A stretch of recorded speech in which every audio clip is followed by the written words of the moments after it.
Good evening, ladies and gentlemen. I welcome you to this special press briefing by Foreign Secretary Shri Vikram Misry on the official visit of the President of UAE. We also joined by our colleague in the Ministry, Additional Secretary Gulf, Shri Asim Mahajan. With that, I request Foreign Secretary to make his opening remarks. Sir, the floor is yours. Thank you, Randir. Good evening, all. I apologize for the delay in this briefing, but the discussions stretched well beyond the scheduled hour. As you are all aware, His Highness Sheikh Mohamed bin Zayed Al Nahyan, the President of the United Arab Emirates, has just concluded an official visit to New Delhi. This has been a short but an extremely substantive visit. His Highness was received at the airport personally by Prime Minister Narendra Modi, which is a special gesture that is characteristic of the extremely warm and close relationship that the two leaders share.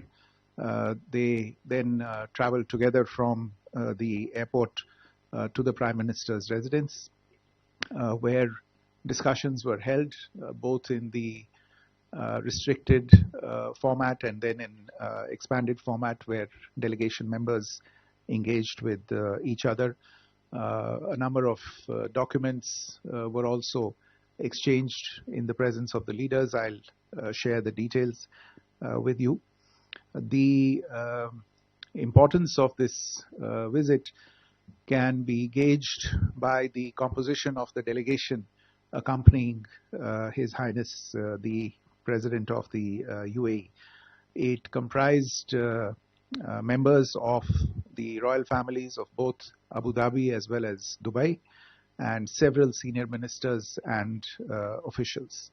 Amongst the members of the delegation were His Highness Sheikh Hamad bin Zayed Al Nahyan, the Managing Director of the Abu Dhabi Investment Authority, His Highness Sheikh Abdullah bin Zayed Al Nahyan, the Deputy Prime Minister and Foreign Minister of the UAE, His Highness Sheikh Hamdan bin Mohamed bin Rashid Al Maktoum, the Crown Prince of Dubai, also the Deputy Prime Minister and the Minister of Defense of the UAE.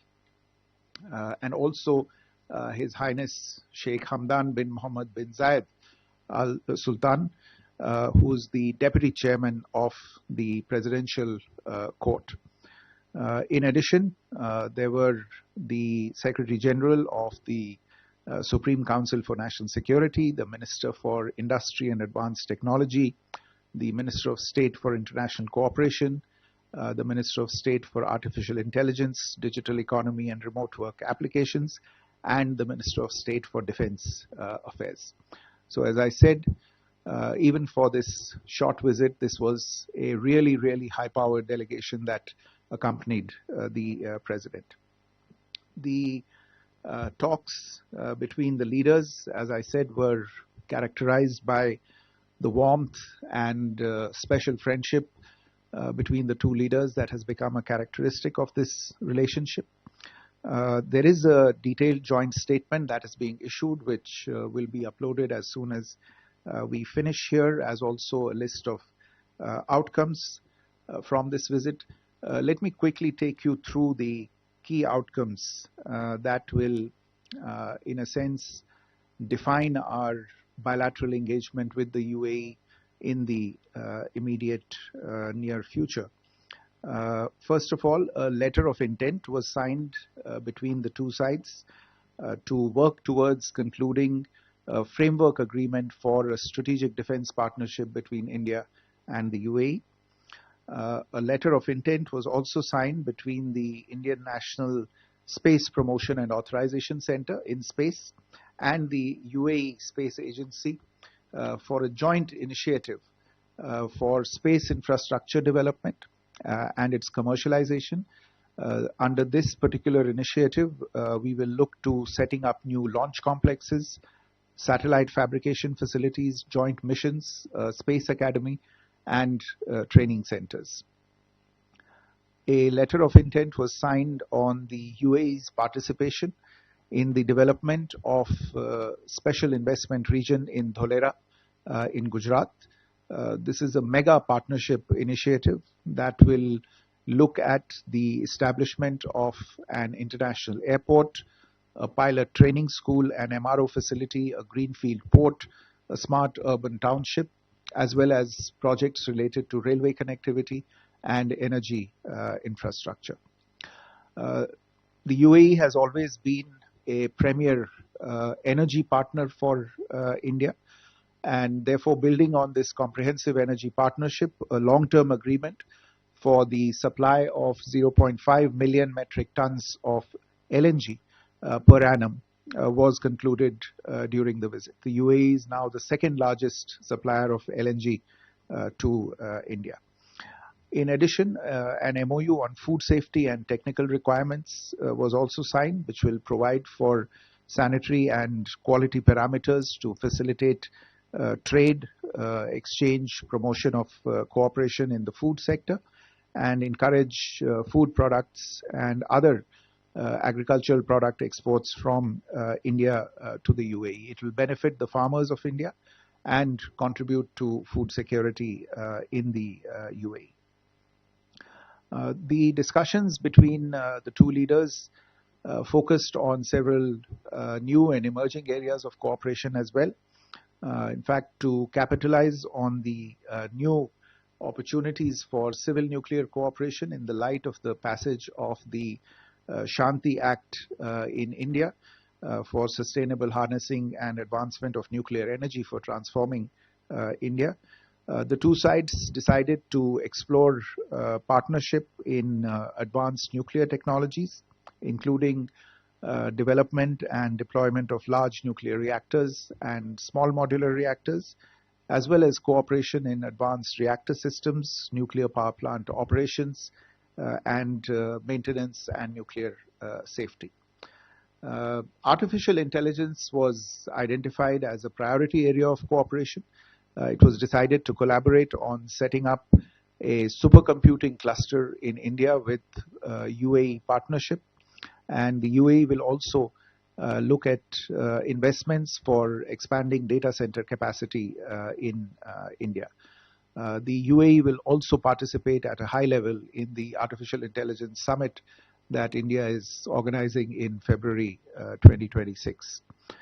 Both sides will also explore the possibility of setting up a digital or a data embassy. This is a relatively new concept, but there will be work done to see how these can be set up under mutually recognized sovereignty agreements.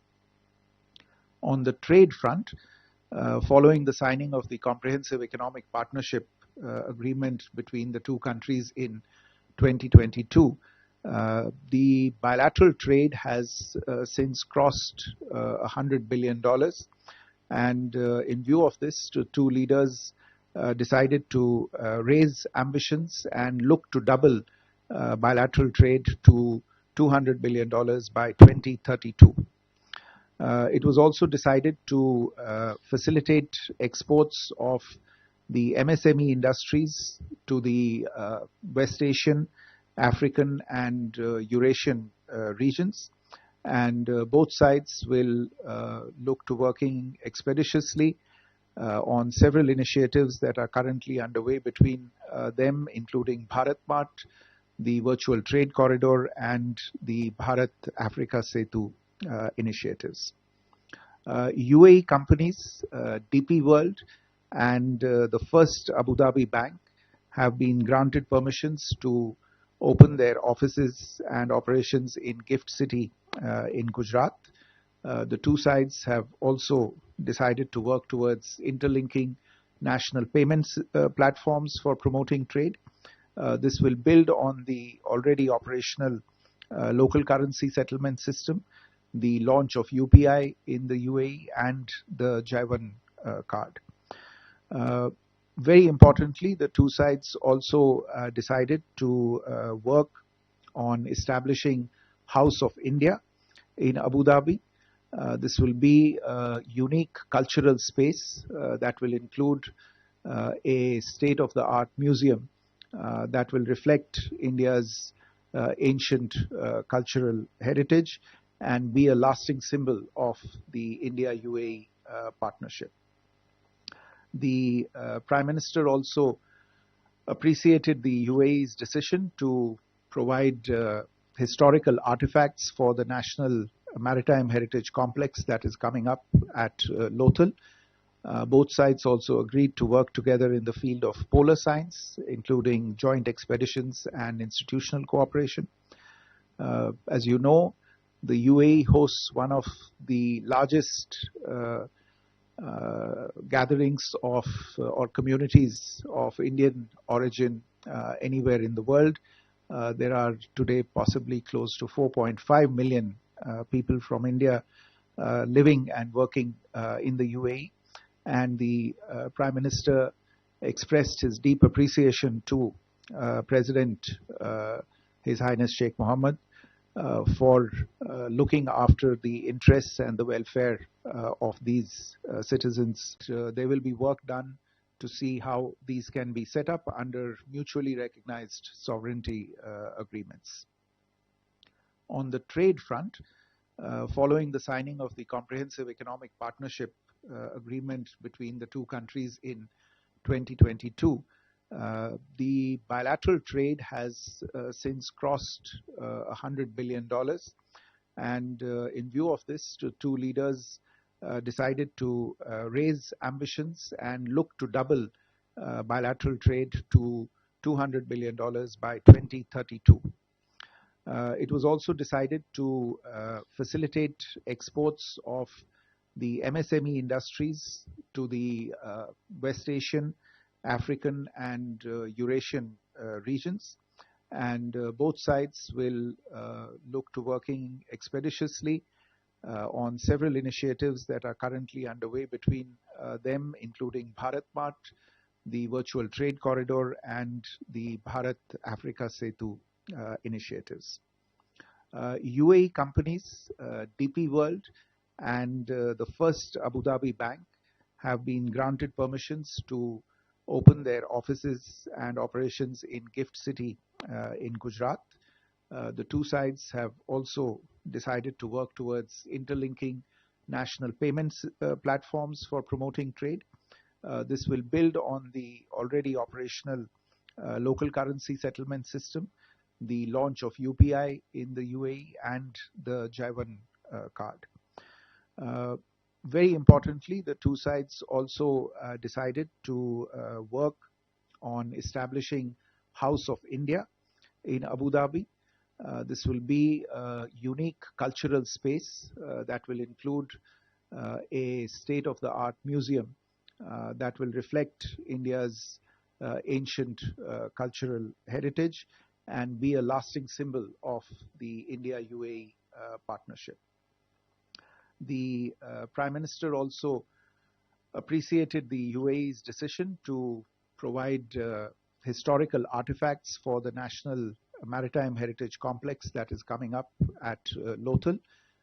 Both sides also agreed to work together in the field of polar science, including joint expeditions and institutional cooperation.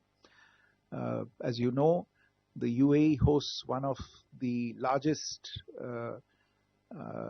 gatherings of or communities of Indian origin anywhere in the world.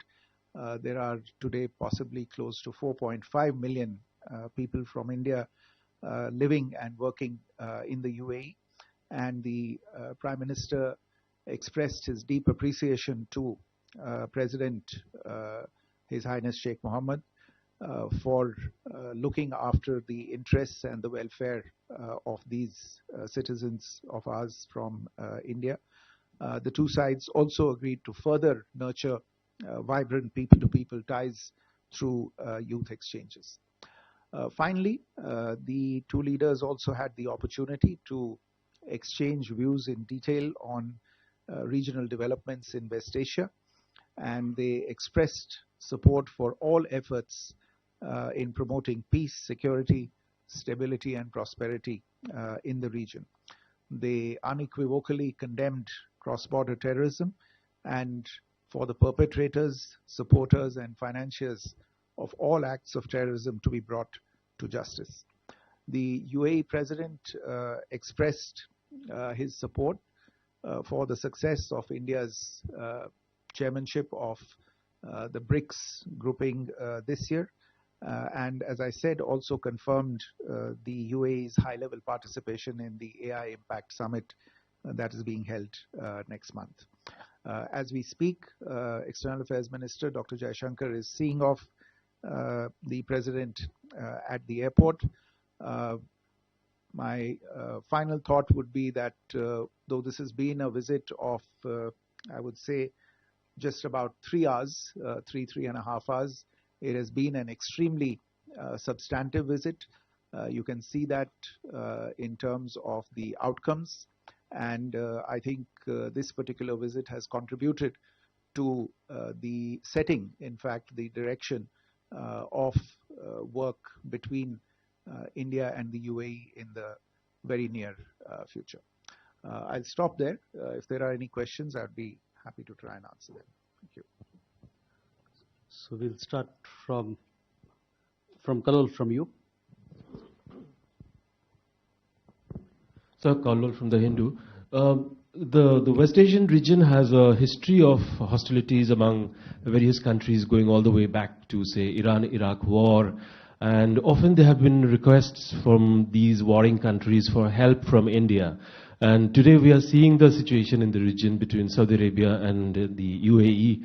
And this sort of a strategic defense partnership that you have just mentioned, sir, how do we read it? Like, is it in India's long-term interest to get engaged with powers in this region, especially in the given hostile condition that the region finds itself in?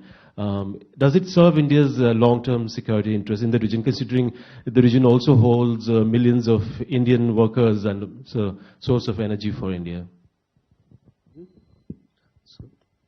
Sahil? Sir, I'm Sahil Pandey from ANI News Agency. Did UAE's position on Yemen conflict come into the discussion, and was there any alignment of sorts between India and UAE on this? Thank you. Rishabh? Adding to what Sahil said, Rishabh from Times Now. So, did the discussion on Gaza peace program and the Board of Peace for Gaza came into discussion? And since the trade was discussed heavily, was tariff also discussed in the meeting? Divya? So, Divya from Indian Express. What were the discussions, if any, about US's possible involvement in Iran and the situation thereon? And if we could get any details on the digital embassy that you spoke about. Megha? Good evening, sir. This is Megha from NewsX. Any conversation that happened between the two heads of governments on IMEC?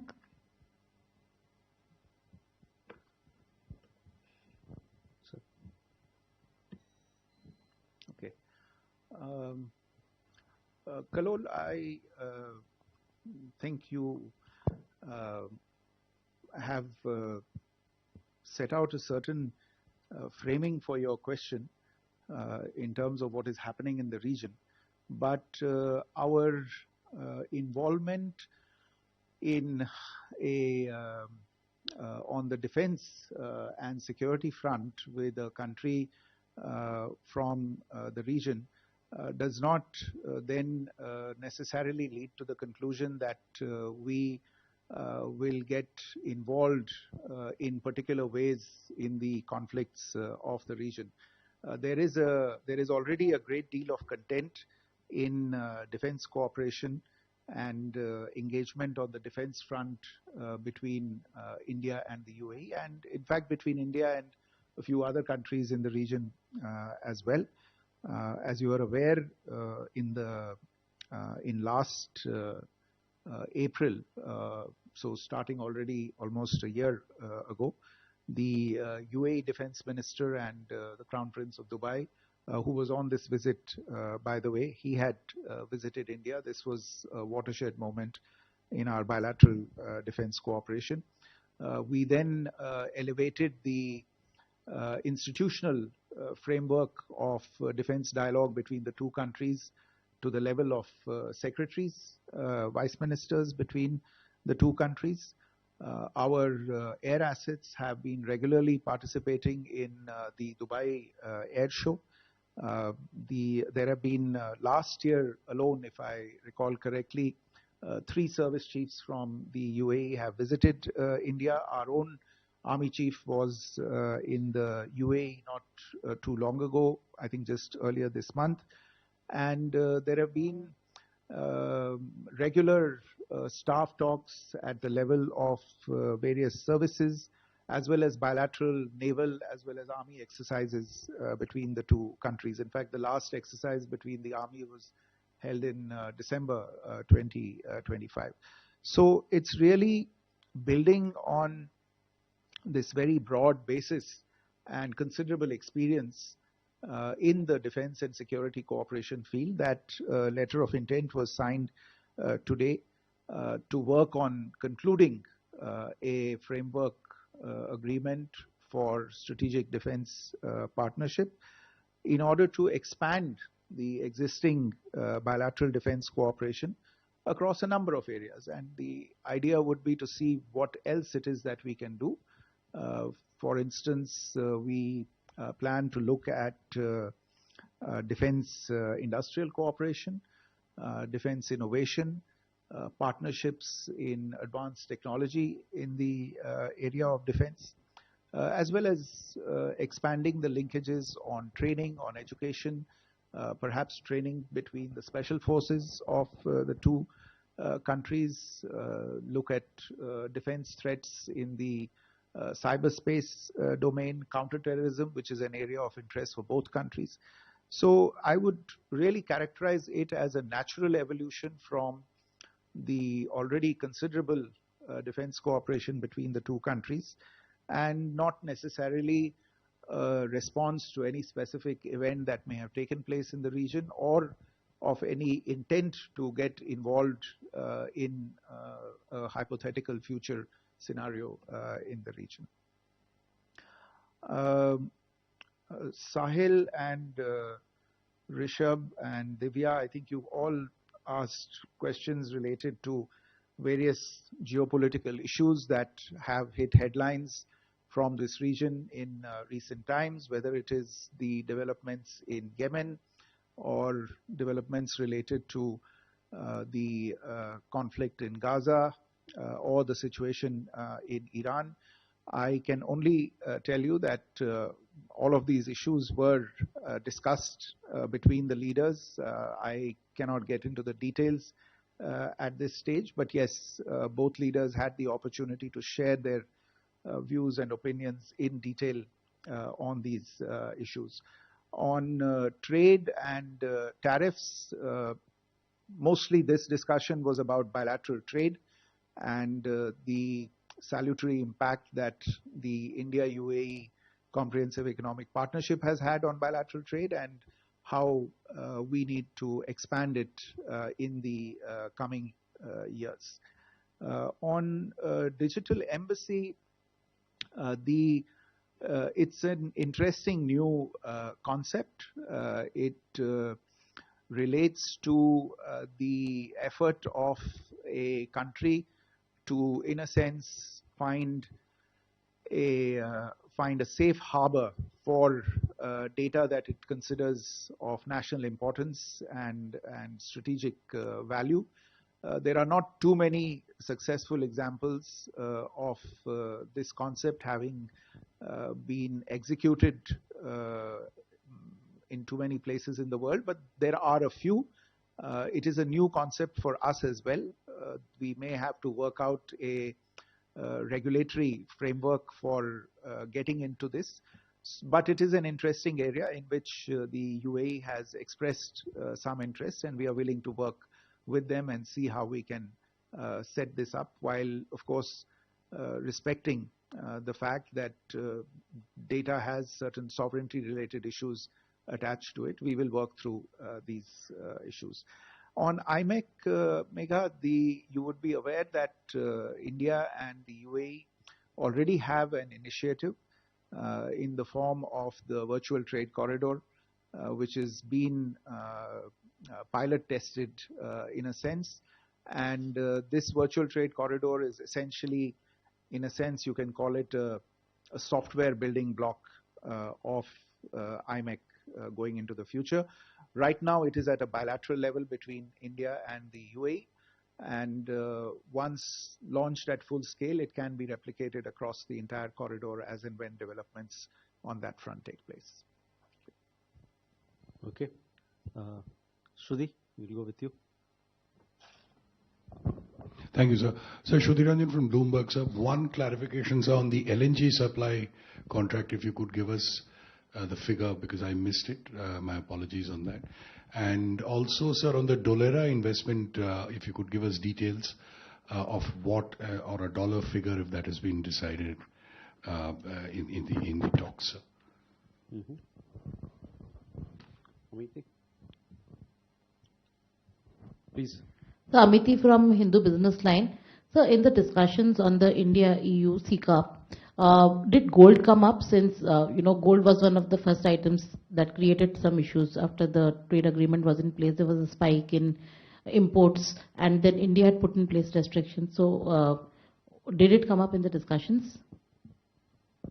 Mm-hmm. Neeraj?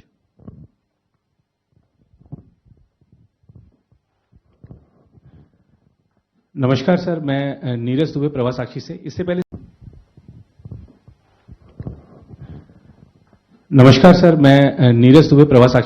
पहले sir आपने दूसरे प्रश्न में जो 3 सवालों के आपने जवाब समन्वित तरीके से दिए, उसको हिंदी में बस दोहरा दीजिए सर। गाजा पीस पोर्ट वाला और बाकी जो 3 सवाल आपने जो लिए थे उसके एक सर।